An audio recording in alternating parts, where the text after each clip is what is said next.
परिग्रहम् आदिमं तीर्थनाथं च ऋषभस्वामिनं स्तुमः सुधा सहोदरवाग्योत्स्ना निर्मलीकृतविमुख मृगलक्ष्मातमः शान्त्यै शान्तिनाथविमुस्तुवः यदुवंशसमुद्रेन्दु कर्मकक्षहुताशनः अरिष्टनेमिर्भगवान् भूयात् भूरिष्टनाशनः कमळे धरणेन्द्रे च स्वोचितं कर्म कुर्वति प्रभुस्तुल्यमनोवृत्ति पार्श्वनाथ श्रियस्तुवः नमो दुर्वाररागादि वैरिवार निवारिणे अर्हते योगिनाथाय महावीराय कायिने अंगूठे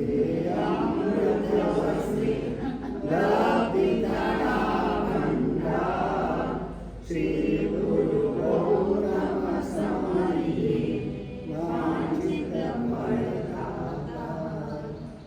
मंगलम भगवान वीरो मंगलम गौतम प्रभु मंगलम स्थूलभद्राद्या जैन धर्मोस्तु मंगलम शिवमस्तु सर्वजगतः परहितनिरता भवन्तु भूतगणाः दोषान्वयान्तु नाशं सर्वत्र सुखी भवतु लोकः सर्वत्र सुखी भवतु लोकः सर्वत्र सुखी भवतु लोकः अज्ञानतिमिरान्धानां ज्ञानाञ्जनः शलाकया नेत्रमुन्मीलितं येन तस्मै श्रीगुरवे नमः तस्मै श्रीगुरवे नमः तस्मै श्रीगुरवे नमः।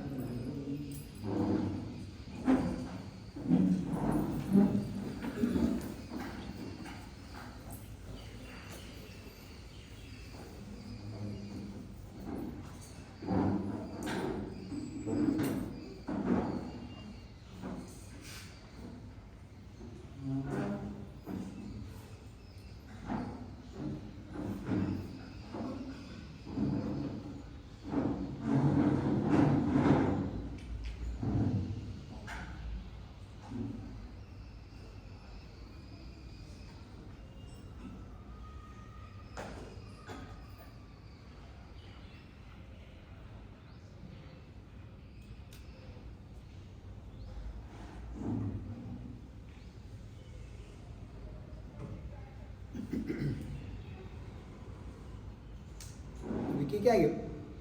ए विकी शेख बालमणि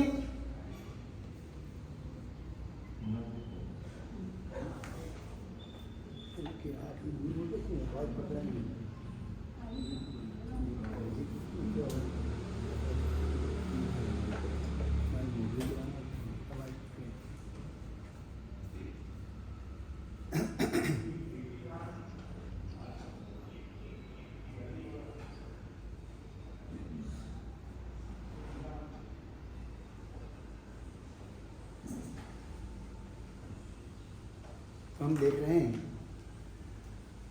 कि हरिभद्र सूरी ने जो संसार दावा की रचना की उसमें अंतिम चरण चल रहे हैं। जंकारा रावसारा मलदल कमला दागार भूमि निवास कमलागार भूमि निवास है, यानी माँ सरस्वती को संबोधन करके ये स्तुति बनाई गई है कि हे माँ, तेरा आकार, तेरा रहने का स्थान कैसा है। कमल का आकार है, कमल का घर है, कमल के घर में तू बसने वाली है। तो कमलागार निवास है, वाणी संदोह देह, आपका देह भी कैसा है कि वाणी के शब्दों के समूह से बना हुआ, शब्दों का खूब बड़ा समूह, उससे बनी हुई आपकी देह, आपका शरीर है। वाणी संदोह देहे भव विरह वरम, मुझे क्या दे, श्रेष्ठ भव विरह दे। श्रेष्ठ भव विरह यानी क्या? भव यानी गतियाँ, अलग अनेक गतियाँ, तो क्या अनेक गतियों का विरह दे दे। मगर वो विरह दे करके क्या दे? क्योंकि ऐसा विरह जो सर्वश्रेष्ठ हो, यानी उसके बाद कभी इस भव में आना ही ना पड़े, ऐसा विरह यानी अंतिम विरह दे, मुक्ति। भव से मुक्ति। इसलिए वो श्रेष्ठ भव विरह मांगा है। भव विरह वरम श्रेष्ठ ऐसा। अरे तू नजीक दूर करके आवाज वो छोड़ा, आवाज बराबर एकदम नजीक ले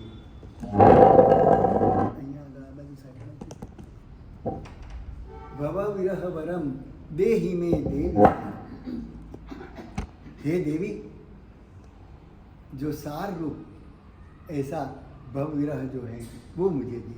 इस तरह से हरिभद्र सूरी अंतिम पंक्ति में माँ सरस्वती की उपासना करते हुए इस संसार से विदाई हुए। तो ये परमात्मा के जो वचन है वो कितने मूल्यवान हैं। उन्होंने अपने जीवन में उसको कैसे अपनाया कि थोड़ी सी भूल हो गई, विचार से भी इतनी हिंसा का तांडव कर दिया, तो इतनी बड़ी प्रायश्चित को पूरी करके ही इस विश्व में विदाई हुई। तो परमात्मा के एक एक क्रिया, एक एक अनुष्ठान इतने शक्तिशाली हैं। मुझे शायद मिले थे या उनकी बात सुनी थी मैंने, बिल्कुल नज़दीक के काल में ही हुए थे। जामनगर के गुलाबचंद भाई नाम है, शायद मैं भूलना, आपने सुना है ना? हाँ, जामनगर के गुलाबचंद भाई। हाँ, शिपिंग वाला, हाँ।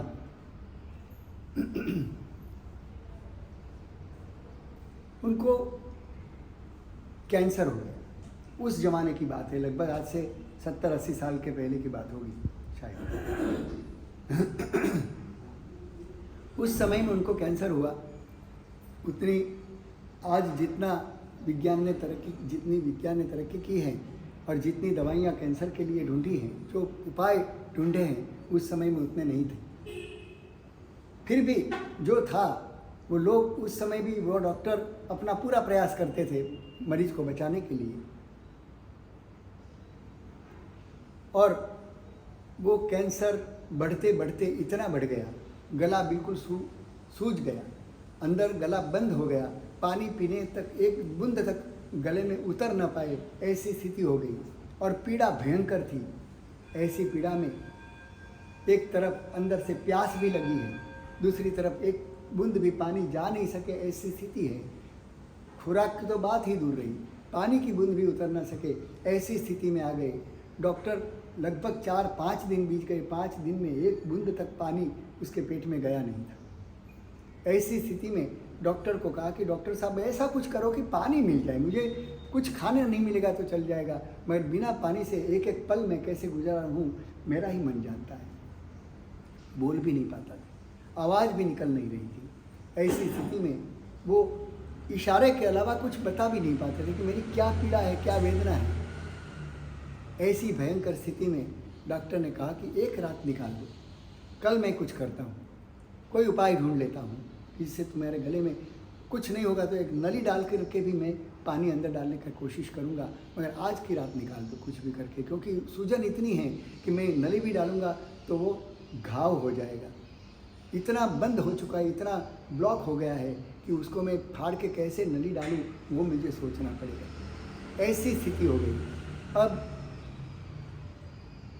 दर्द इतना बढ़ चुका था, रोग इतना फैल चुका था कि डॉक्टर ने कहा कि अब बचने की संभावना तो नहीं है, मगर जाते जाते भी वो शाता पाए, कुछ वेदना से निजात पा जाए, ऐसा कुछ करो। और डॉक्टर ने सूचना दे दी कि वो बिल्कुल तंद्रा में रहे, बेहोशी में रहे, ऐसा इंजेक्शन देते रहो जिससे वो जागेगा तो कुछ मांगेगा, वो पीड़ा अनुभव करेगा तो शाता नहीं रहेगी, कम से कम वो सोया रहे, बस नींद में रहे। ऐसे प्रयास शुरू हो गए। अब गुलाबचंद भाई को भी लगा कि अब मैं घड़ी दो घड़ी का मेहमान हूँ, मेरी बचने की कोई उम्मीद है नहीं। घर वालों ने भी समझ लिया कि अब ये बचेंगे नहीं। तब उनको अचानक नवकार मंत्र याद आया। जब मौत सामने आती है ना, तब आदमी को लगता है कि अब दुनिया में कोई मेरा शरण बचा नहीं। जब तक हमारे में शक्ति होती है, हमारी सुध बुध होती है, तब तक हमें दुनिया शरण रूप लगती है, दुनिया के पदार्थ हमें योग्य लगते हैं। मगर जब मौत सामने आती है, लगता है कि अब दुनिया में कोई शरण नहीं देने लायक है। मेरे पैसे भी धरे के धरे रह गए, परिवार भी कुछ नहीं कर सकता, बस सामने मुझे देख सकता है, मेरे सपोर्ट में रह सकते हैं कि तुम्हें चाहे वैसी सेवा करने के लिए रह सकते हैं, मगर अंदर की जो पीड़ा है, अंदर जो प्राण अब कंठ पे आ गए हैं, उसको बचाने की किसी की ताकत नहीं है। तब लगा कि अब परमात्मा के अलावा कोई शरण नहीं बचा। जिंदगी भर आदमी ये सोचता है कि भगवान जैसी कोई चीज़ नहीं है, बहुत कुछ किया मगर भगवान तो कहीं दिखता नहीं है। मगर ऐसी स्थिति में भी जब मौत सामने आती है ना, तब हमें भगवान ही दिखता है। हाँ, तब लगता है कि नहीं, भगवान जैसी कोई चीज़ इस दुनिया में है। तब तक हमें श्रद्धा नहीं होती।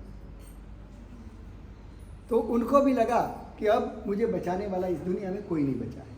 अब जो भी बचे, अगर कुछ शांति मिलेगी, समाधि मिलेगी, तो इस नवकार मंत्र के द्वारा ही मिलेगी। तो क्या करूं? अब नवकार मंत्र का शरण ही मेरे लिए सर्वस्व है। उसने परिवार को इकट्ठा किया, परिवार को इकट्ठा करके इशारे से कह दिया कि मैं सबसे माफ़ी मांगता हूँ, सब मुझे क्षमा कर दो, मेरा किसी से वैर विरोध नहीं है, मेरे मन में किसी की भी कोई कड़वाहट रह गई हो तो मैं बार बार मिच्छामि दुक्कडम क्षमा प्रार्थना करता हूँ। सभी के साथ मिच्छामि दुक्कडम करके उन्होंने कहा कि अब मुझे अंतिम समय मेरे ऊपर छोड़ देना, मेरे पास कोई मत आना, नवकार मंत्र आप सब बाहर बैठ के गिनो, मैं मेरे नवकार मंत्र की साधना में बैठ जाता हूँ। ऐसा इशारा करके सबको बोल दिया कि अब सब बाहर बैठो, अब कोई रोएगा तो मुझे तुम्हारी याद आ जाएगी, इसलिए मुझे अब कुछ किसी से कुछ लेना देना नहीं है, बस मैं अंतिम आराधना करना चाहता हूँ। ऐसा करके दरवाज़ा बंद करके अंदर बैठ गए। परमात्मा का नामस्मरण किया कि प्रभु अब मुझे वो शक्ति दे, वो शांता दे, वो समाधि दे कि जिससे मैं परलोक जाते हुए कोई दुर्भाव मेरे मन में न आ जाए, इस शरीर के प्रति कोई आसक्ति मेरे मन में न रह जाए, मेरे परिवार के किसी व्यक्ति के प्रति मेरे मन में कोई ऐसी गाढ़ आसक्ति न बन जाए, किसी के ऊपर मेरा जी न लग जाए। बस प्रभु तू जैसा निर्लोक रहा वैसी ही निर्लोकता मुझे अब दे दे। परमात्मा को खूब प्रार्थना करते हैं। दुनिया में जितने भी सुकृत हो रहे हैं उसकी अनुमोदना करता है कि मैं तो जीवन अब विदा ले रहा हूँ। तो दुनिया में जो जो लोग इस जीवन को धन्य बना रहे हैं उन सब की खूब खूब अनुमोदना करता हूँ। सुकृतों की अनुमोदना करता है, स्वयं ने जो किए वो याद करके उसकी भी अनुमोदना करता है। और दुनिया में जो चल रहा है, कोई दान दे रहा है, कोई शीयल की पालना कर रहा है, कोई व्रत पालन कर रहा है, कोई तपस्या कर रहा है, कोई बड़े बड़े अनुष्ठान कर रहे हैं, उन सारों को याद करके दुनिया भर के सभी जीवों की अनुमोदना करता है। और दुनिया में जितने पाप किया है मैंने, दुनिया वाले जो करना चाहे, मगर मैंने मेरे जीवन में अज्ञानतावश, ना समझ के कारण या आसक्ति के कारण मैंने जो आज तक पाप किए हैं उन सब की मैं क्षमा मांगता हूँ। इस तरह से बार बार दुष्कृतों गरहा करता है, निंदा करता है कि मैंने मेरे जीवन में इतने बड़े पाप किए, मुझे क्षमा कर दो, वो सारे पाप मेरी मिथ्या हो जाए। मिच्छामि दुक्कडम, बार बार उसका मिच्छामि दुक्कडम मांगता है, सुकृतों की अनुमोदना करता है, परमात्मा का शरण लेता है और नमस्कार महामंत्र में ओम ह्रीं नमो अरिहंताणम, नमो अरिहंताणम का अंदर से अभी जाप शुरू हो गया। अब उसको लगता है कि बस अब जा रहा हूँ, अब परलोक जाने की तैयारी है, कहीं एक समय भी मेरा मन कहीं और भटक न जाए, मेरी दुर्गति कहीं ना हो जाए। इसी सावधानी के कारण बस मन में एक ही रटन लगा है कि अब जो भी है अरिहंत परमात्मा ही शरणरूप है, अब कहीं मेरा मन न चला जाए, इसके लिए सावधानी बरत रही है। अंदर से बिल्कुल सावध हो गया है। पीड़ा भयंकर है, मगर दूसरी तरफ ये सावधानी है कि अब जाना ही है, अब ये पीड़ा छोड़ के जाना है, ये देह थोड़ी देर में छूटने वाला है, बस अब देह बचने वाला नहीं है। बिल्कुल अंदर से विश्वास हो चुका था कि अब देह बचेगा नहीं, क्योंकि पानी अंदर से इतनी भयंकर प्यास लगी है कि एक पल भी निकालना बड़ी मुश्किल हो गई। और वो परमात्मा के नामस्मरण में इतने लीन हो गए उस समय, थोड़ी देर के लिए वेदना भी भूल गए, एकदम मन शांत हो गया, कुछ समाधिग्रस्त हो गया। और अचानक से अंदर से इतना वेग आया और भयंकर उल्टी हुई, इतनी जोर से उल्टी हुई कि पूरी रूम में फैल गई। कुछ था नहीं, उल्टी कोई कल्पना नहीं थी कि ऐसा कुछ हो जाएगा।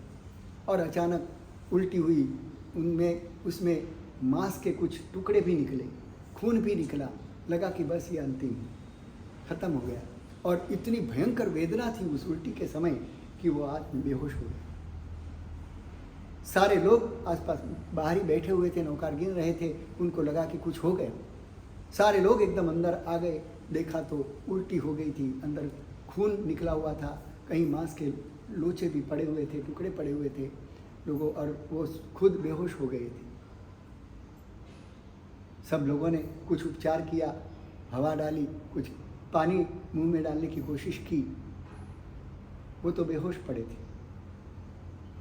कुछ समय ऐसे ही बीत गया और थोड़ी देर के बाद बेहोशी दूर हुई, कुछ होश आई तो उस समय अंदर तो प्यास इतनी लगी थी, उसमें भी इतना बहुत कुछ निकल भी गया था, जो भी पेट में था वो भी सब कुछ निकल गया था। तो एक तरफ कड़ाके की भूख भी लगी थी, दूसरी तरफ पानी की प्यास भी इतनी भयंकर थी। उसने पानी मांगा, परिवार ने ला करके पानी दिया, 5-6 लोटे पानी पी गया।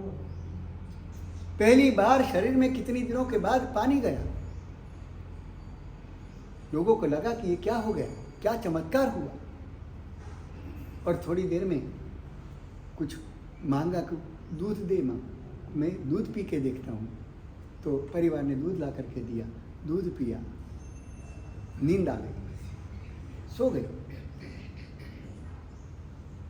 सुबह जब उठे तब शरीर में कुछ स्फूर्ति लगी, कुछ जान आई हो ऐसा लगा, गले की पीड़ा भी कुछ कम हुई हो ऐसा लगा।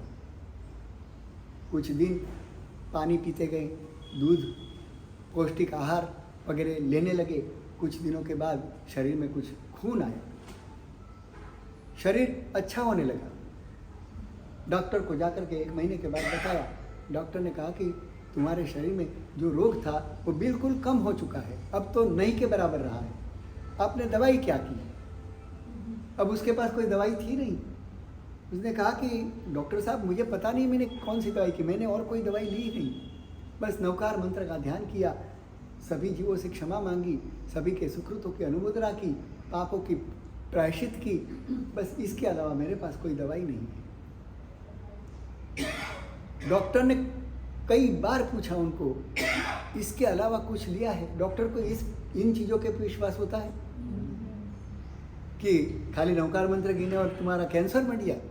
बड़े बड़े डोज जहाँ फैल जाते हैं वहाँ तुम्हारा नवकार मंत्र कैसे काम कर सकता है? खाली मन की विचारधारा वो कैसे काम कर सकती है? डॉक्टर को भी विश्वास नहीं आया, मगर उनके जीवन का अनुभव था। उसके बाद वो 27 साल तक जिए, कुछ भी नहीं। और रोज अब तो उनका मालूम हो गया कि यही मुझे बचाने वाला है, और किसी ने मुझे नहीं बचाया, न दवाई ने बचाया, न डॉक्टर ने बताया, न परिवार ने बचाया। जो भी बचाया, बचाने वाला कोई था तो वो नवकार मंत्र था। और उस दिन से उनकी दिनचर्या बदल गई, उनकी विचारधारा बदल गई, उनका जीवन बदल गया। उनको लगा कि अब तो जीवन पूरा जो बचा है, जो पुनः मिला है, गए जाने की कगार पे ही था, बस जा ही रहा था, विदा दे रहा था।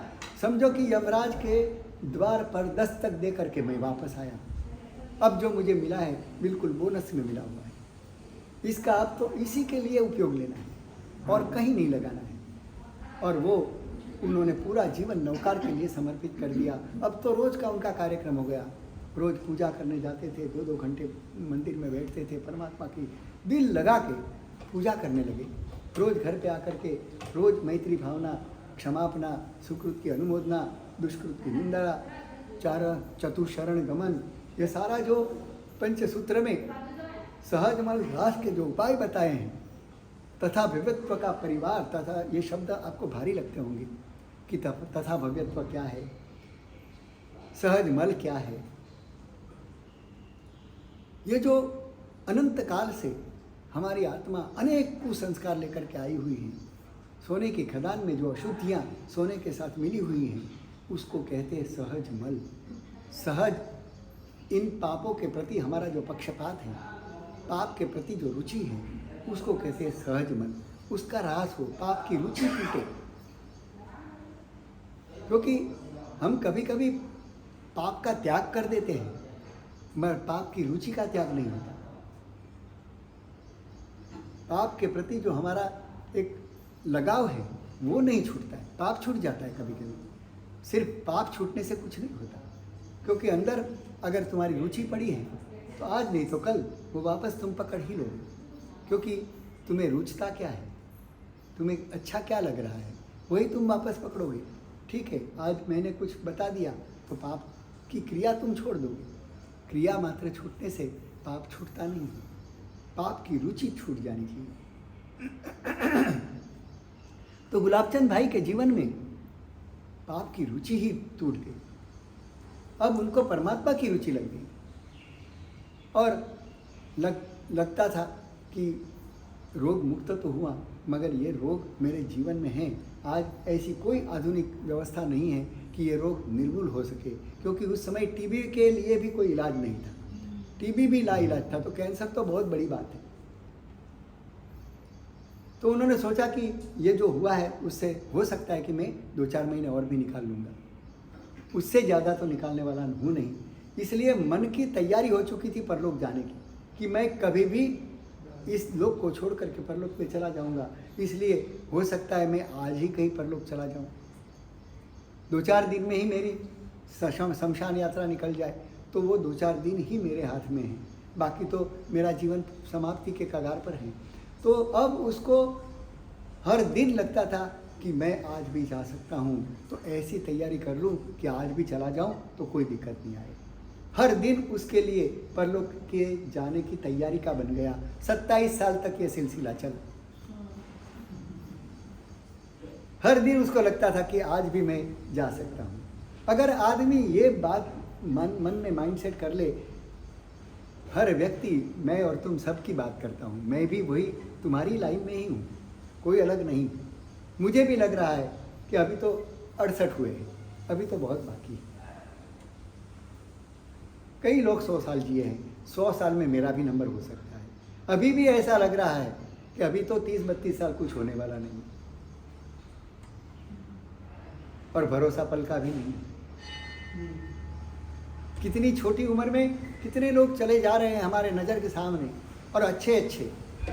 बीमार हो तो मरे, समझ सकते हैं, मगर अच्छे अच्छे लोग जा रहे हैं हमारी नज़र के सामने, और फिर भी हमें ये महसूस नहीं होता कि इसमें मेरा भी नंबर लग सकता है। मैं अगर नंबर लगाना भी चाहूँ तो किस में नंबर लगाऊंगा? ये जाने वालों में या 100 साल जीने वालों में? हाँ, मेरा नंबर तो उसी में होगा। ये जाने वाला तो दूसरे कक्षा के लोग हैं, वो मर सकते हैं। मैं कभी, अभी भी ये महसूस नहीं हो रहा है, अभी भी हमें ये श्रद्धा नहीं है कि मेरा ये दिन भी अंतिम हो सकता है। किसको लगता है कि ये दिन आज का अंतिम हो सकता है? किसी को नहीं लगता। मरने की कगार पे जो बिस्तर पे सोया है उसको भी नहीं लगता है कि मेरा ये अंतिम दिन हो सकता है। तो जो अच्छा है उसको तो कैसे लग सकता है? स्वभाव है हमारा, शाश्वत रहने का स्वभाव है। हम शाश्वत हैं, हम टेम्पररी नहीं हैं। टेम्पररी तो आयुष्य है शरीर का, मगर हमारा अस्तित्व कैसा है? शाश्वत है। इसीलिए कोई जीव मरना नहीं चाहता, क्योंकि मौत उसके स्वभाव में ही नहीं है। स्वभाव शाश्वत जीने का है, और इसीलिए किसी को मरना अच्छा नहीं लगता। इतना ही नहीं, मरना उसके सपने के बाहर है, बाहर की बात है। मैं मरूंगा ऐसा कभी लगता ही नहीं, क्योंकि मरने वाला का अंदर स्वभाव ही नहीं, मरने वाला स्वभाव है ही नहीं। और इसीलिए सुख की चाह भी इसीलिए है, क्योंकि स्वभाव में क्या पड़ा है? हम अनंत सुख के निधान हैं, हम दुखी हो ही नहीं सकते। और फिर भी बिना दुख के हमारा जीवन है नहीं, क्योंकि पर्याय में जीते हैं, अवस्थाओं में जीते हैं। हमारी जो मूलभूत संरचना है उसमें हमारा ध्यान ही नहीं गया। इसीलिए ये सारी विटंबनाएं हैं, सारे द्वंद्व हैं। जब हम उस अस्तित्व में जाएंगे जो हमारा शाश्वत है, जो हमारा अनंत सुखमय है, अनंत ज्ञानमय अस्तित्व है, अनंत वीर्यमय अस्तित्व है, अनंत शक्तियाँ, उसका हमारा अस्तित्व में ही, स्वभाव में ही पड़ा हुआ है। इसीलिए कोई आदमी अपने आप को कमज़ोर नहीं मानता, कोई आदमी अपने आप को पागल नहीं मानता, अज्ञानी नहीं मानता, सब अपने आप में तो सब ज्ञानी ही है। बोलने के लिए सब कुछ बोल देंगे, मगर वो माया है, दिखावा है। हकीकत में तो हर आदमी यही समझता है मुझे जितना पता है ना उतना दुनिया में किसी को पता। मैं जितना ज्ञानी हूँ उतना और कोई ज्ञानी नहीं है, मैं जितना गुणवान हूँ और कोई हो नहीं सकता। ये अंदरूनी हमारी एक भावना बनी ही रहती है, क्योंकि वो स्वाभाविक भावना है। तो ये उस व्यक्ति ने, गुलाबचंद भाई ने अपने जीवन में नवकार को इस तरह से अपनाया कि ये मेरा अंतिम दिन हो सकता है, और उसके कारण उसका मन कहीं विचलित नहीं हुआ और हर दिन सभी जीवों के साथ मैत्री का भाव करते थे। उसका प्रभाव कितना हुआ, अब उनका जीवन धर्ममय बन गया। परिवार में भी अगर कोई बीमार होता, किसी को कोई दिक्कत होती, तो वो यही कहते थे कि आप मैत्री भावना भाव, सभी जीवों के साथ मित्रता बना लो, कोई जीव तुम्हारा विरोधी नहीं है, कोई विरोध करता भी है तो तेरे कर्म का उदय है, वो जीव खराब नहीं है। जीव तो बहुत सुंदर है, बहुत अच्छा ही है, दुनिया में कोई व्यक्ति खराब नहीं है। खराब तुम्हें महसूस होता है इसलिए कि तुम्हारे अशुभ कर्म का उदय है। कर्म तुम्हारे हैं और आक्षेप किसके ऊपर करते हैं? सामने वाला बुरा है। अरे बुरे कर्म तेरे हैं तो तू बुरा है, वो नहीं। वो तेरे साथ बुरा इसलिए कर रहा है कि तेरा अशुभ का उदय है। कर्म सत्ता ने उसको सौंपा है कि इसके कर्म का उदय भोगने के लिए तुझे जाना पड़ेगा, सहयोगी बनना है। उसके कर्म का उदय उसको खपाने के लिए तुझे ऐसा करना पड़ेगा। तो कर्म सत्ता ने उसको सौंपा है कि उसने लूटने का काम बहुत लोगों को किया है, तू आज उसका लूट ले। तो कोई लूटने के लिए आया है तो क्यों? तेरे कर्म के कारण कर्म सत्ता ने उसको ये जवाबदारी सौंपी है। समझो तू तो जेल का कैदी है, इस कर्म सत्ता का कैदी है। और कैदी चाहे पहलवान हो, चाहे अखाड़े में किसी के सामने वो हारा न हो, मगर इतना भयंकर पहलवान भी कैदी बन के जब जाता है, गुनहगार बन कर के कैद में जाता है, तो जेलर चाहे मेरे जैसा कमज़ोर हो, और जेलर को कोर्ट से आदेश है कि इसको रोज़ 100 फटके लगाओ, 100 चाबुक मारो, तो वो चाबुक लेके कौन मारेगा? जेलर। जेलर की ताकत कितनी है? कुछ नहीं, कमज़ोर है। और सामने कैदी है वो बलवान है, पहलवान है। और पहलवान को कैदी अगर जेलर मारेगा तो पहलवान कहेगा कि ए तू तो मेरे सामने कुछ नहीं कर सकता, मैं तुझे यूं मसल दूंगा। ऐसा कभी किसी कैदी ने कहा? अगर किया तो क्या परिस्थिति होगी? हाँ, जो सजा 100 चाबुक मारने की है वो कितनी बढ़ जाएगी। अगर कैदी ने ऐसा किया तो परिणाम खराब आने वाला है। उसकी जेल जन्मठिप में बदल सकती है, शायद फांसी में भी जा सकता है अगर ज़्यादा कुछ गड़बड़ कर दी कैदी ने। भले ताकत उसके पास है मगर ऑर्डर किसके पास है?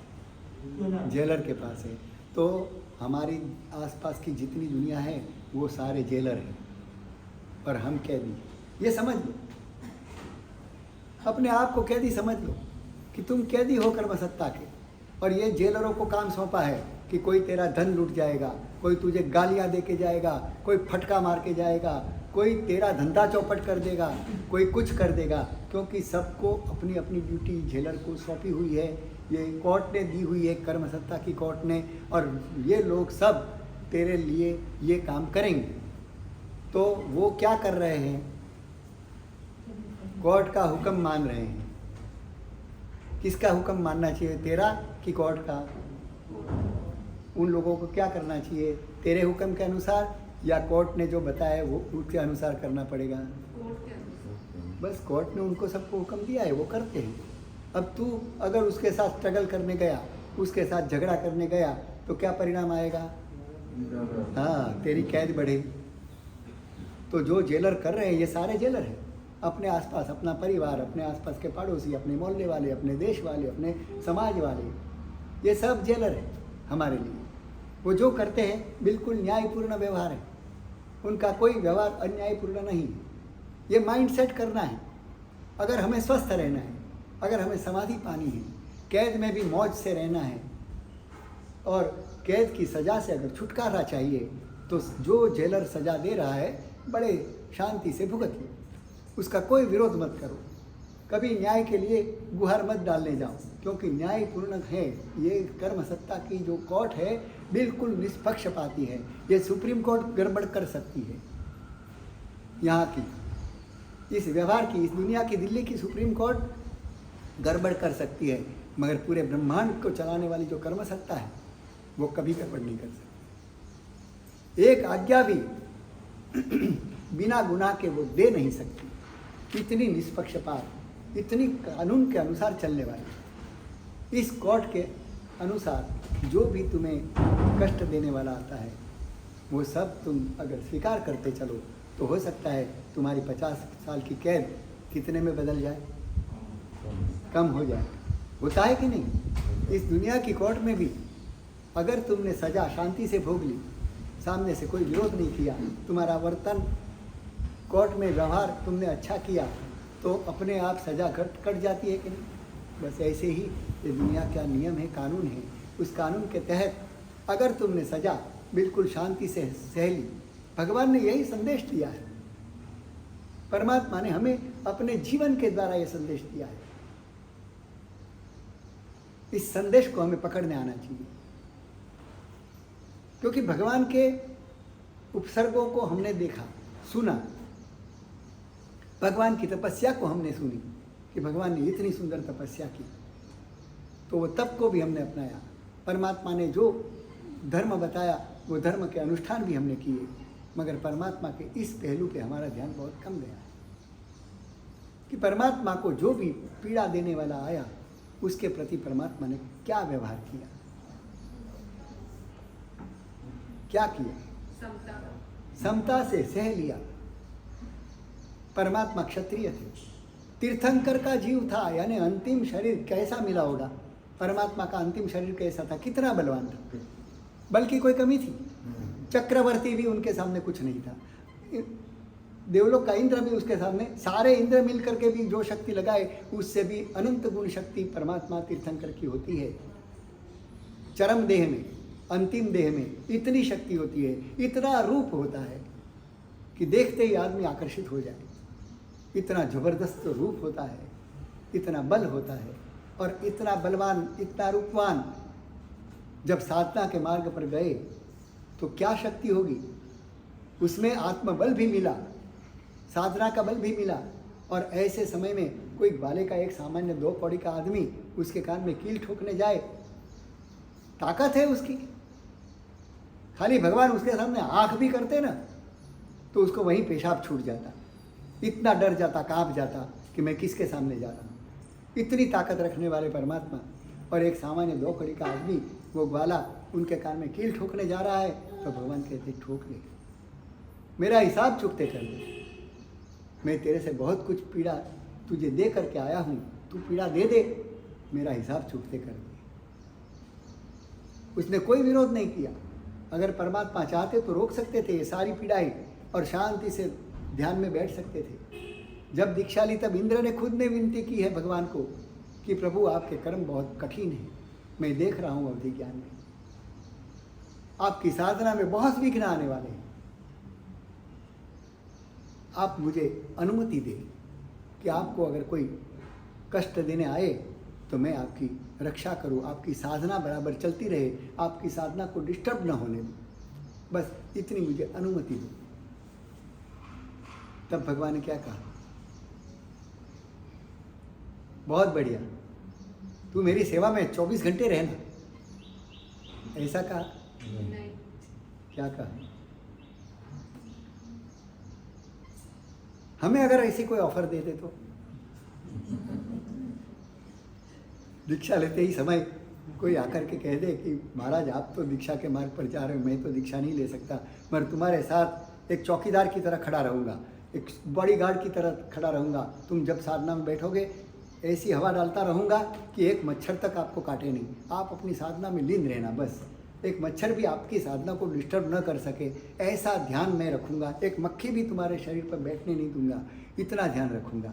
ऐसा अगर कोई मित्र मिल जाए दीक्षा के समय, तो मैं और तुम उस जगह पे होगे तो क्या करेंगे? हाँ, स्वीकार कर लेते हैं। हाँ। हमारी ऐसी स्थिति है। कितने कायर है, साधना के लिए निकले फिर भी वो शौर्य नहीं कि ये साधना मेरी किसके सामने है। अनंत काल के जो शत्रु जिनको मैंने मित्र बना करके घर में बैठाए हैं, बाहर नहीं घर में ही अंदर ही बैठा दिए हैं, मेरे मालिक बना दिए हैं, और उनके साथ आज लड़ने के लिए जाना है। कितना शौर्य चाहिए? घर के ही लोगों से लड़ने के लिए कितना शौर्य चाहिए? दुनिया से तो लड़ लेते हैं, घर से लड़ना बहुत मुश्किल होता है। ये तो अंदर के हैं। अभी देखो भारत में भी अंदर जो घुस गए हैं उनसे लड़ना कितना मुश्किल है। पाकिस्तान की सरहद पे हमने बराबर पहरा लगा दिया है, चाइना भी अंदर आने की हिम्मत नहीं कर सकता, मगर अंदर जो चल रहा है उससे कितने परेशान हैं। हाँ, तो अंदर जो शत्रु होता है वही सबसे ज़्यादा परेशान कर सकता है, और हमने उन सबको मालिक बना के बैठा है, दुश्मन नहीं, मालिक बना के बैठा दिया है। अब वो तो हमारे साथ कितने घुल मिल गए हैं, और उनसे जब लड़ने का समय आ गया कि पता लग गया कि ये तो सारे दुश्मन हैं। अब तक तो पता ही नहीं था कि ये दुश्मन है, अब पता लगा कि ये दुश्मन है। अब इनसे निपटना कितना मुश्किल है, और ऐसे शत्रुओं से निपटने के लिए भगवान जब निकले हैं और इंद्र जब विनती करता है तो भगवान कहते हैं कि न आज तक ऐसा हुआ है न कभी होगा कि किसी तीर्थंकर ने किसी दूसरे की मदद से केवल ज्ञान पाया। तू बीच में मत आना, नहीं तो मेरी कर्म की श्रृंखला तोड़नी रह जाएगी, कच्ची रह जाएगी। तू बीच में आना ही मत, मुझे ही निपटने देना, मैं ही उससे निपट लूँगा। ये शौर्य था। साधना के मार्ग पर चलने वाले में वो क्षत्रियता होनी चाहिए, वो शौर्य होना चाहिए, तब जाके इस कर्म सत्ता के सामने लड़ने की एक ताकत, एक शक्ति पैदा हुई। भगवान महावीर में वो थी। इसीलिए आज हम सैल्यूट करते हैं भगवान को कि प्रभु आपकी क्या साधना थी, क्या जीवन था, क्योंकि आपने तो धर्म के मार्ग पर कदम उठाया था। और सामान्यतया हमारी मान्यता क्या होती है कि धर्म के मार्ग पर जाने से क्या मिलता है? धर्म के मार्ग पर चलने से क्या मिलता है? शांति, सुख, समाधि, ये सब मिलता है। ये हमारी मान्यता है। और भगवान ने जिस दिन धर्म के मार्ग पर कदम रखा उस दिन से शांति मिली, समाधि मिली, कि उपसर्ग मिले, कष्ट मिले, वेदनाएं मिली।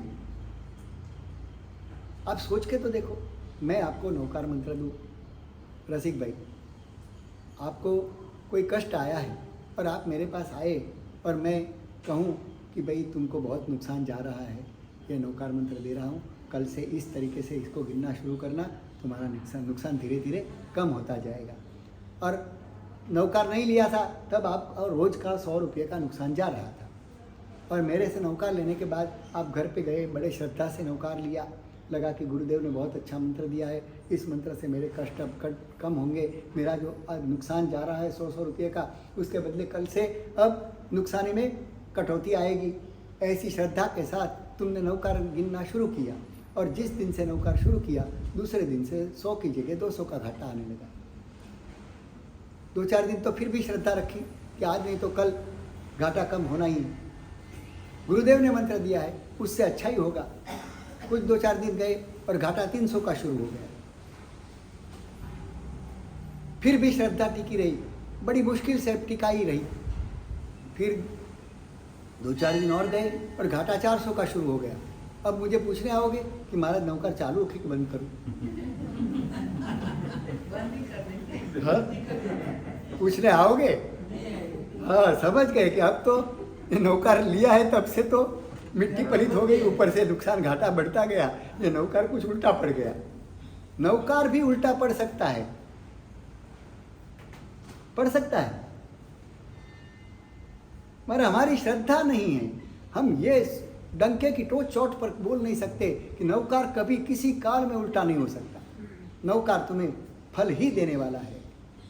और फिर भी अनुभव तुम्हारा 2-4 दिन का, 8 दिन का, 15 दिन का अनुभव कह देगा कि भाई ये नौकार भी उल्टा पड़ गया। हमने नौकार छोड़ो, कोई और मंत्र मिले तो दूसरे महाराज के पास जाओ। हाँ, ये महाराज ने बराबर मंत्र नहीं दिया, कोई दूसरे से ले लेते हैं। हमारी श्रद्धा कितनी डगमगा जाती है, कितने दिन में श्रद्धा हिल जाती है।